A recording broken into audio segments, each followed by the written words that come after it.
साहब प्लीज छोड़ दो, मैंने कुछ नहीं किया। चुप, थाने में सब सच उगल देगा। बेचारा बच्चा है। चोरी के समय ये बच्चा मेरे साथ मंदिर के बाहर था। साहब प्लीज छोड़ दो, मैंने कुछ नहीं किया।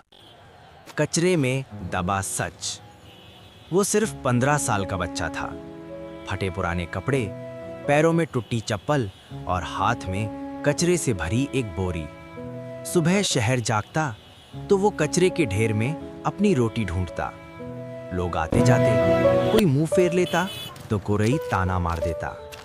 पढ़ने की उम्र है और कचरा बीन रहा है। उसे आदत थी चुप रहने की, क्योंकि उसकी आवाज सुनने वाला कोई नहीं था।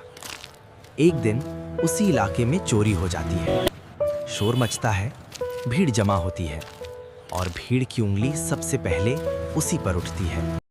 यही है चोर, कचरा बीनता है। पुलिस आती है। बिना पूछे, बिना सुने उसके नन्हे हाथों में हथकड़ी डाल दी जाती है। वो बस इतना ही कह पाता है, साहब मैंने कुछ नहीं किया।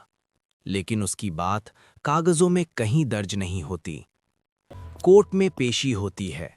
जज की कुर्सी ऊंची है और वो बच्चा नजरे जमीन पर झुकाए खड़ा है। वकील सख्त लहजे में पूछता है, बताओ चोरी क्यों की? उसकी आंखों में आंसू भर आते हैं। धीमी आवाज में कहता है, मैं चोरी नहीं करता साहब, मैं तो सिर्फ कचरा बीनता हूं ताकि मेरी छोटी बहन भूखी ना सो। साहब प्लीज छोड़ दो, मैंने कुछ नहीं किया। तभी एक बूढ़ा चौकीदार खड़ा होता है। कांपती आवाज में कहता है, जज साहब चोरी के समय ये बच्चा मेरे साथ मंदिर के बाहर था, मुझे दवा दिलाने ले गया था। फिर सीसीटीवी फुटेज सामने आती है जिसमें असली चोर कोई और निकलता है। जज की आंखें नम हो जाती हैं, हथौड़ा रुक जाता है, पूरा कोर्ट रूम सन्न रह जाता है। जज भारी आवाज में कहता है, कानून ने आज इंसाफ किया है, लेकिन समाज ने इस बच्चे के साथ बहुत बड़ा गुनाह किया है।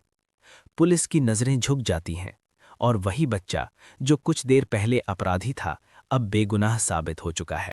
जज उसे अपने पास बुलाता है और कहते हैं, बेटा अब तुम्हें कचरा नहीं, तुम्हारा भविष्य उठाना है। तुम्हारी पढ़ाई की जिम्मेदारी अब कोर्ट की है। उस बच्चे की आंखों से आंसू बहते हैं, लेकिन ये आंसू दर्द के नहीं, उम्मीद के होते हैं। सीख, कपड़े गंदे हो सकते हैं, लेकिन सच और इज्जत कभी गंदी नहीं होती। हर गरीब अपराधी नहीं होता। अगर ये कहानी दिल को छू गई हो तो वीडियो को लाइक करें और ऐसे सच देखने के लिए चैनल को सब्सक्राइब करें।